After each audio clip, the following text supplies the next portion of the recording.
नमस्ते, अभिवादन आपका इनोसेंट इन्वेस्टर के इस नए वीडियो में। दोस्तों आज हम बात करेंगे बिल्कुल बेसिक वाली बात। क्यों? क्योंकि वहाँ से कुछ कन्फ्यूजन्स पनपी हैं, उनको हम डिस्कशन में लाएंगे। लेकिन आगे बढ़ने से पहले आपको एक बात बताते हैं। बात यह है कि कबीर दास जी ने एक बात, बहुत ऊंची बात कही थी कि साईं इतना दीजिए जहाँ मैं कुटुंब समाए, मैं भी भूखा ना रहूँ, साधु भी न भूखा जाए। ठीक है, मतलब वो ये कहना चाह रहे थे कि भगवान हमको बस उतना ही देना कि मैं भूखा ना रहूं, और साधु मतलब सज्जन लोग या कोई मेहमान आ जाए घर पे, वो भी भूखा ना जाए। यानी कि हमें आप हमारी जो एबिलिटीज़ हैं, हमारी जो कैपेबिलिटीज़ हैं, मतलब कैपेबिलिटी ऑफ मैनेजमेंट या जो भी चीज़ें आप कह लो, ठीक है, या शुद्ध देसी भाषा में कहें तो हमारी औकात जो है उससे ज़्यादा भगवान मत दे देना हमको। ठीक है, वो ये बहुत सोच समझ के कहते हैं। ठीक है, उनसे महान बंदा मुझे ढूंढने पे भी नहीं मिलता इतिहास में, जो इतने काव्यात्मक तरीके से, इतने पोएट्री वाले माहौल में आपको ला करके इतनी बड़ी बात समझा जाए। ठीक है, आप सबको भी ये बात समझनी चाहिए। थोड़ा सा उनकी पोएट्रीज़ पे, उनकी बातों पे आप गौर फरमा के देखिए, आपको पता चलेगा उनमें कितनी डेप्थ है।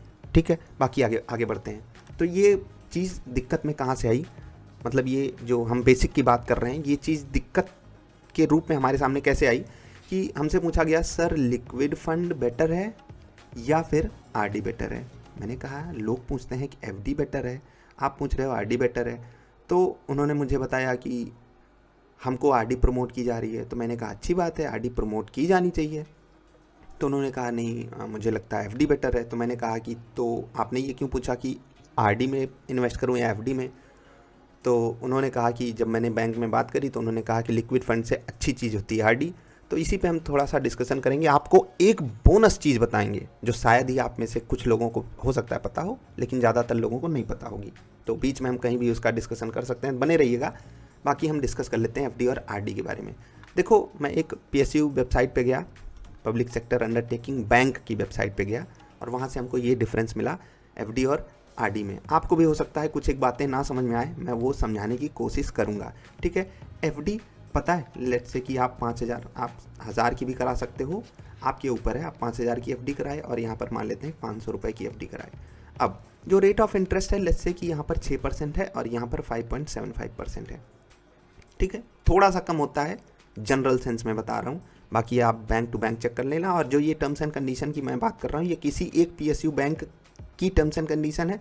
आप चेक कर लेना, जिस भी बैंक में आप पार्टिसिपेट करने जा रहे हो वहाँ पर ये एप्लीकेबल है या नहीं। ठीक है, ज़्यादातर चीज़ें सेम होंगी, कुछ चीज़ें ऊपर नीचे हो सकती हैं। और जो शुरुआत में मैंने कोट आपको बताया ना कबीर दास जी का, वो क्यों बताया वही आपको समझ में आ जाएगा। उसके लिए आपको सिर्फ एक हिंट दे देता हूँ। बाजार इस वक्त बहुत कमाल की परफॉर्मेंस दिखा करके बढ़िया क्लोजिंग दे करके जा रही है, और ऐसे में थोड़ा सा वो फील आता है कि साईं इतना दीजिए जहाँ में कुटुंब समाए। ठीक है, जो मेरी औकात की चीज़ है बस उतना दो यार, उससे ज़्यादा दे दोगे तो I will not be able to digest that thing. ठीक है, समझ गए? तो अब वापस आते हैं, समझाते हैं। तो यहाँ पर मिल रहा है आपको रेट ऑफ इंटरेस्ट कितना, 6% का। यहाँ पर कितना मिल रहा है, 5.75% का। लेट्स से कि आपने 1 साल की एफडी यहाँ पर कर दी। ठीक है, और 1 साल की एफडी आपने यहाँ पर कर दी। ठीक है, सॉरी, आरडी आपने यहाँ पर कर दी। तो आप सोचिए कि जो आपकी लास्ट पेमेंट जाएगी, जो कि 11th मंथ में होगी, ठीक है, वो 1 महीने के लिए जाएगी, उस पर भी आपको कितना ब्याज मिल रहा है, 5.75%। ठीक है, मतलब कि आपने सिर्फ 500 रुपये 30 दिन के लिए जमा किया और उस पर आपको इतना ब्याज मिल गया, जो कि कहीं कहीं कहीं कहीं भी पॉसिबल नहीं है। तो आरडी की जो सबसे तगड़ी खूबी मुझे लगती है, मतलब इससे बेटर खूबी आपको कहीं भी नहीं मिलने वाली, वो यही है। हाँ, एफडी से रेट ऑफ इंटरेस्ट कम होता है, और वो कितना कम होता है वो आप जा करके चेक करो, बैंक टू बैंक डिफ़र करता है। इसीलिए मैं आपको आरडी प्रमोट करता हूँ, एसआईपी नहीं प्रमोट करता। अगर आपको कुछ करना ही है तो आप आरडी कर लो या फिर लिक्विड फंड में पैसे डालो।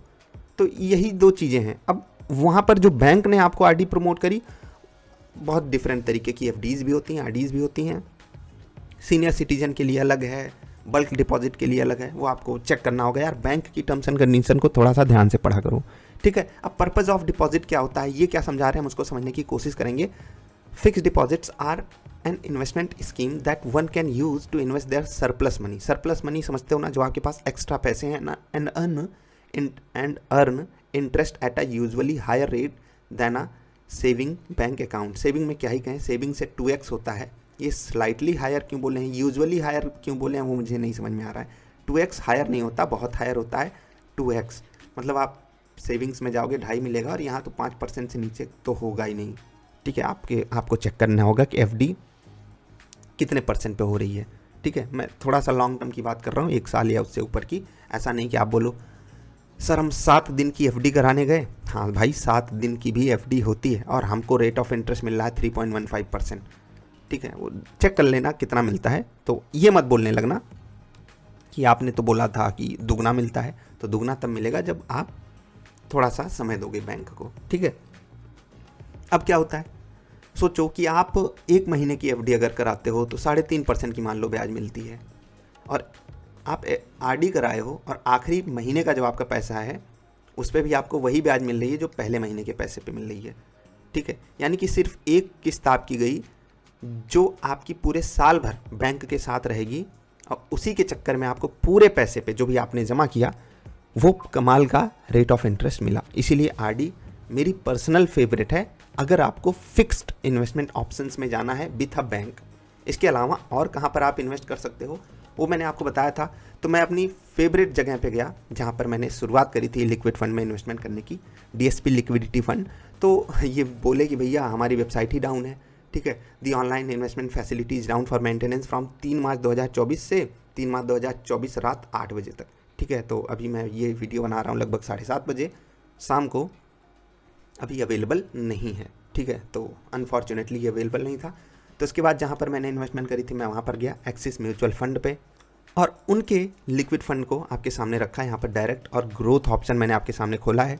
इसको आप आराम से खरीद सकते हो, इनकी वेबसाइट विजिट करके एक नए इन्वेस्टर के रूप में आप रजिस्टर करिए, आप खरीद सकते हो 2667.19 यानी कि 2667.19 अभी इसकी नेट एसेट वैल्यू चल रही है। कंपाउंडेड एनुअल ग्रोथ रेट है इसका 6.84% का। ठीक है, औसम है, औसम है, और इसमें रिस्क काफ़ी कम है। फिर भी मैंने आपको कहा है कि if you have to invest 50,000 rupees तो 10, 20, 30 ऐसे कर लो। मतलब जो भी है कैलकुलेशन पे मत जाना कि 10,000 एक जगह डाल दिए, 15 एक जगह, 20 एक जगह, ऐसे ऐसे करके। मतलब 2-3 जगहों पे अपने इवन लिक्विड फंड में भी डाइवर्सिफाइड रखो, कोई नहीं जानता कब क्या हो जाए। ठीक है, और कब क्या हो जाए से कुछ और मतलब है। आपने देखा होगा कि कुछ एक डेट स्कीम्स फेल हो गई थी, जो उनको मैनेज करने वाले फंड मैनेजर्स थे, उन्होंने बहुत बुरी तरीके से चीज़ें, या यूँ कह सकते हैं डिसीजन लिया था। तो आपको हर जगह डाइवर्सिफिकेशन पे ध्यान देना चाहिए। अब आप समझ गए होंगे मैं कबीर दास जी की बात से क्यों आपको जोड़ने की कोशिश कर रहा था, क्योंकि इस वक्त मुझे लगता है कि मार्केट ने हमको हमारी औकात से बहुत ज़्यादा दे दिया है। ठीक है, तो आपके पास ये सब ऑप्शंस होने चाहिए। अब मैं बात करता हूँ RBI की। अब आप कहोगे कि RBI की बात क्यों कर रहे हो, तो अनफॉर्चुनेटली जब मैं इनकी वेबसाइट खोलने गया जो कि है RBI ठीक .org.in, I don't know pen मेरी लैग क्यों कर रही है, तो कह रहा है कि you are not authorized to view this page, please contact concern support team. अब कंसर्न सपोर्ट टीम है कौन वो मुझे नहीं पता, ना ही मैं RBI से कनेक्ट कर सकता हूँ इस चीज़ पे। अब पता नहीं इसकी कोई हेल्पलाइन है या नहीं, यहाँ पर देना चाहिए था ना कि क्लिक करो सपोर्ट टीम से कनेक्ट करने के लिए, तब तो हम समझते। फिर मैंने सोचा कि मोबाइल पे खोलते हैं, तो मोबाइल पे m.RBI करके खुल गई। अब क्या ही बोलूँ यार, रिकॉर्ड तो सिस्टम पे ही करना पड़ेगा मुझे, एटलीस्ट मैं मजबूर हूँ, क्योंकि मुझे मोबाइल पे रिकॉर्ड करना आता ही नहीं है। ठीक है, वीडियो को तो मतलब वो फालतू ही चीज़ें आती हैं, ऐसे प्रोडक्टिव वे में मैं नहीं रिकॉर्ड कर पाता। ठीक है, तो क्या हुआ कि यहाँ पर मैं आपको क्या दिखाने लाया था, उसकी वेबसाइट पे डायरेक्ट चला गया। मैंने उसकी वेबसाइट गूगल पे डाली और वो खुल गई। गूगल से याद आया, गूगल कितना शरारती हो गया आपको समझा देता हूँ मैं। अभी कुछ एक ऐप्स को उन्होंने प्ले स्टोर से हटा दिया, 30% कमीशन मांग रहे हैं। भाई इस देश में ना जीना मुश्किल है। सरकार को टैक्स भरो 28-30%, ठीक है, कॉर्पोरेट टैक्स जो भरते हैं 28%, भाई साहब GST भरो 18 से 28%, इनकम टैक्स भरो 30% तक, ठीक है, सेस वगैरह भर दो, फिर बचा क्या आपके पास, कुछ बचा। और कोई लोन लेकर बिजनेस कर रहा हो तो वो समझो 10-12% और चला गया, जोड़ लो कितना बचा। ठीक है, तो मैं आपको कुछ दिखाने लाया हूँ। ये है गवर्नमेंट सिक्योरिटीज़ में इन्वेस्टमेंट का ऑप्शन। ठीक है, अभी ये नई चीज़ है, नई मतलब ऐसा नहीं कर सकते कल को खुली है या पिछले ही साल खुली है, हाँ 1-2 साल हो गए, लेकिन आपको यहाँ पर पता होना चाहिए कि क्या RBI आपको प्रोवाइड कर रहा है। रिटेल डायरेक्ट स्कीम है आरबीआई की, और ये बहुत कमाल की चीज़ है। मैं जब शुरुआत किया था उस वक्त मैं सोचता था कि ये सब ऑप्शन रिटेलर्स के लिए क्यों हैं, लेकिन अब सच में ये ऑप्शंस हैं रिटेलर्स के लिए। तो यहाँ पर आप पार्टिसिपेट कर सकते हो और कमाल की चीज़ें हैं जिनमें आप इन्वेस्ट कर सकते हो, जैसे कि फ्लोटिंग रेट सेविंग बॉन्ड, ये कमाल की चीज़ है। बाकी सोवरेन गोल्ड बॉन्ड में तो आप पहले से ही अलग से इन्वेस्ट कर सकते थे, ठीक है। ओपन मार्केट ऑपरेशंस भी होते हैं यहाँ पर, यानी कि आप किसी दूसरे बंदे से खरीद सकते हो। कमाल की चीज़। यहाँ पर करना क्या है, आपको एक नया रिटेल डायरेक्ट अकाउंट खोलना है आरबीआई की वेबसाइट पे जाके। जब आप क्लिक करोगे उस पर तो आपके सामने ये एक पेज खुल के आएगा। आपके पास मोबाइल नंबर, आधार कार्ड, ये सब चीज़ें होनी चाहिए, आपको पता है। वीडियो KYC हो जाएगी, उसके बाद आपके सामने स्कीम खुल जाएगी। 10,000 रुपये से इन्वेस्टमेंट चालू है, अलग अलग दिन अलग अलग चीज़ों में आप इन्वेस्ट कर सकते हो। उसके लिए आप पता करो। हाँ, एक चीज़, सोवरेन गोल्ड बॉन्ड में सिर्फ जब आरबीआई लॉन्च करता है ना, उसको एक रेट डिसाइड करता है, 50 रुपये ऑनलाइन छूट देता है, तभी कर पाओगे। और जो चीज़ें हैं उनके लिए हर हफ्ते में दिन डिसाइडेड है किस दिन आप क्या खरीद सकते हो। बाकी ओपन मार्केट ऑपरेशंस भी होते हैं, यानी कि आप दूसरे बंदे से भी यहाँ पर ट्रांजैक्ट करके ले सकते हो चीज़। अब ये चीज़ आप कैसे कर सकते हो, जैसे स्टॉक मार्केट में आप ब्रोकर के थ्रू जाते हो, वहाँ पर आप यहाँ पर आप रिटेल डायरेक्ट के थ्रू आ सकते हो। अब आप कहोगे कि इन सब में जो भी आपने बताया, इन सब में बेस्ट क्या है, ठीक है। तो मैं बेस्ट को ऐसे नहीं डिफ़ाइन कर सकता। बेस्ट को डिफ़ाइन करने के लिए मुझे आप थोड़ा सा मौका दीजिए। उसके लिए मैं यहाँ पर आ जाता हूँ, ठीक है। बहुत ध्यान से देखना। क्या आपके लिए एफडी है? हाँ भाई, तब है जब आपको, जैसे वो पैकेज वाले होते हैं ना, मेरा 1 करोड़ का पैकेज है तो वो 1 करोड़ एफडी में डाल दें। बाकी 1 करोड़ वाले की रियलिटी ये है कि उससे 75 लाख मिला, उसमें से 50 लाख में भी उसका शेयर हो या 25 लाख का शेयर हो, उसके बचे 50 लाख, ठीक है।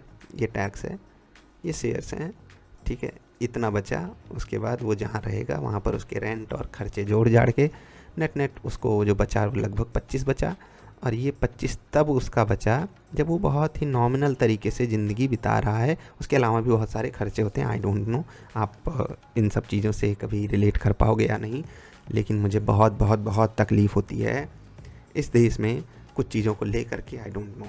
तो एफडी किसके लिए है? जिसको पूरा पैकेज का पूरा पैसा एक साथ मिल जाता है, ठीक है।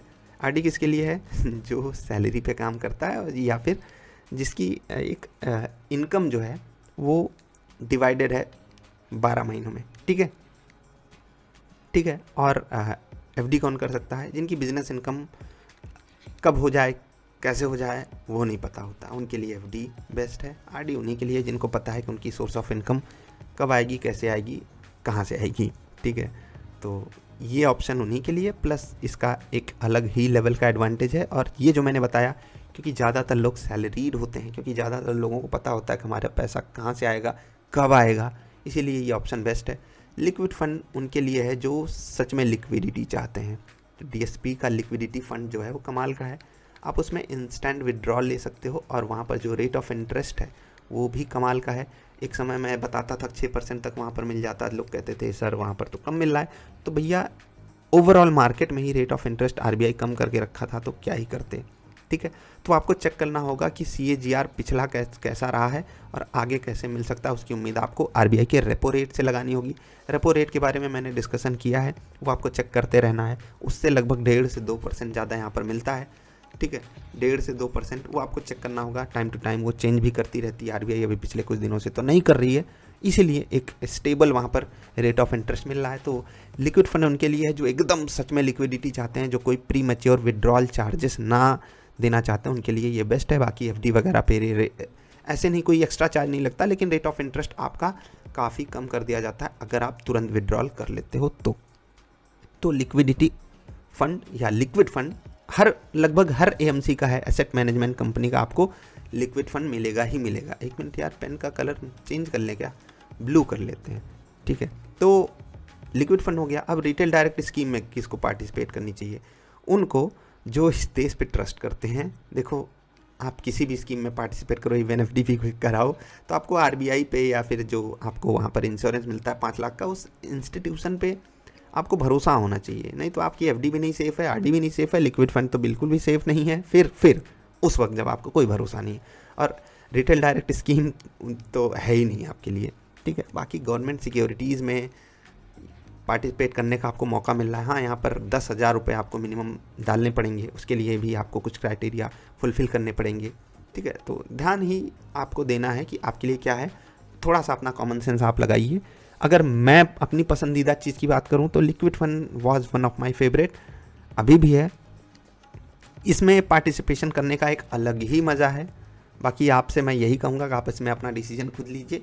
कोई भी चीज़, कोई भी स्टॉक, कुछ भी यार, किसी दूसरे के थ्रू आप नहीं समझ सकते कि वो आपके लिए बेस्ट है या नहीं। बाकी अन्य जो चीज़ें हैं एकदम बेसिक वाली, उनके बारे में हम आगे डिस्कशन करेंगे। आज देखा आपने कि मैंने मार्केट की लगभग बात ही नहीं करी, और वो शुरुआत वाला कबीरदास जी का दोहा आपको फिर से याद कराऊंगा कि इतना दीजिए जहाँ में कुटुम्ब समाए।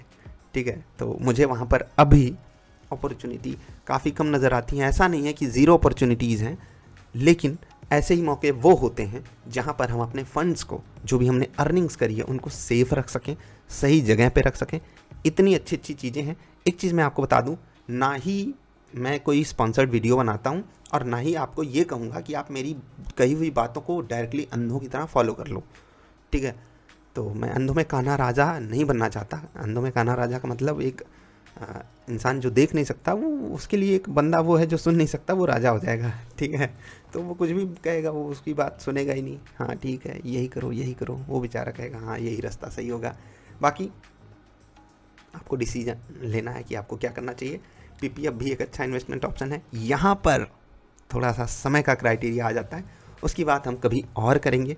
अभी आपसे विदा लेने का समय है। बाकी सेविंग अकाउंट क्या होता है वो आपको पता ही होगा। ठीक है, अन्य भी तरीके के अकाउंट्स होते हैं, वो भी आपको पता होगा। आप सबका अकाउंट है तभी आप मार्केट में पार्टिसिपेट कर रहे हो। बाकी ये आर्टिकल आप पढ़ सकते हो innocentinvestor.in पे। अभी मैं आपसे विदा ले रहा हूँ, और अगली वीडियो जो कि बेसिक्स पे ही होगी, उस पर हम आपको और भी कुछ कमाल की बात बताएंगे। आई होप ये वीडियो से आप थोड़ा सा एक अलग टच पाए होगे लिक्विड इन्वेस्टमेंट्स को लेकर के। ठीक है, और जो डेट मार्केट के म्यूचुअल फंड्स हैं उनको मैं बिल्कुल आपको मना करता हूँ लेने से। डेट म्यूचुअल फंड में इन्वेस्ट करने से अच्छा है कि गवर्नमेंट सिक्योरिटीज़ में इन्वेस्ट कीजिए रिटेल डायरेक्ट स्कीम के तहत। बाकी अगर फिर भी आपको लगता है कि नहीं ये एएमसी अच्छी है, इसका फंड मैनेजर अच्छा है, तो आप उसमें पार्टिसिपेट कर सकते हो। बाकी मुझे उससे बेटर ऑप्शन तो फिर यही लगता है कि आप मार्केट में ही थोड़ा थोड़ा अलग अलग जगहों पे अलग अलग सेक्टर्स में पैसे डाल करके पार्टिसिपेट करते ही रहो। चीज़ें डिफ़र करती हैं पर्सन टू पर्सन। वैसे अभी 8 नहीं बजा, नहीं तो हम आपको डीएसपी का ये खोल के दिखाते। बाकी आरबीआई की वेबसाइट आपके पास चल रही है या नहीं, ये आप कमेंट करके बताना। जो भी लोग 2-4 लोग खोलो, बाकी लोग तो खोलोगे नहीं, क्योंकि आपको बताया यार पैसे कट जाएंगे आरबीआई की वेबसाइट खोलने से, क्योंकि आरबीआई तुरंत जांच करेगी इसके खाते में पैसा आया कहाँ से। तो जो भी लोग ज़्यादा कमा रहे हो वो मत खोलना यार, पता चले आरबीआई के आरबीआई के थ्रू आपके घर में छापा पड़ गया। बाकी आरबीआई तो छापा नहीं डालती है, रेड जिसको बोलते हैं वो तो कोई और संस्थाएं करती हैं, समझ गए। तो हो गई कुछ ज़्यादा ही फालतू बात हो गई। खैर चलिए, मज़े लेते रहने चाहिए लाइफ में, क्योंकि लाइफ बहुत झटके भी देती रहती है। तो उन झटकों से उबरने का ऑप्शन यही है कि जो भी चीज़ आप सीखते रहो, जो भी चीज़ आप सही प्रोडक्टिव करते रहो, उसके बीच में थोड़ा सा एक ट्विक करके वो चीज़ ऐसा मोमेंट लाया करो जहाँ से आपको लगे कि हाँ यार हल्का होकर के ही मैं सीख रहा हूँ। ऐसा नहीं कि एकदम सर पे बोझ रख के कुछ चीज़ पढ़ाई कर रहे हो, कुछ चीज़ सीख रहे हो, फिर मज़ा नहीं आता। ना ही वो रास्ते का मज़ा आप ले पाते हो, और मंजिल पे पहुँच भी गए इतना प्रेशर लेकर के, तो पता चलेगा कि वो आप वहाँ पर पहुँचने के बाद बर्स्ट हो जाओगे।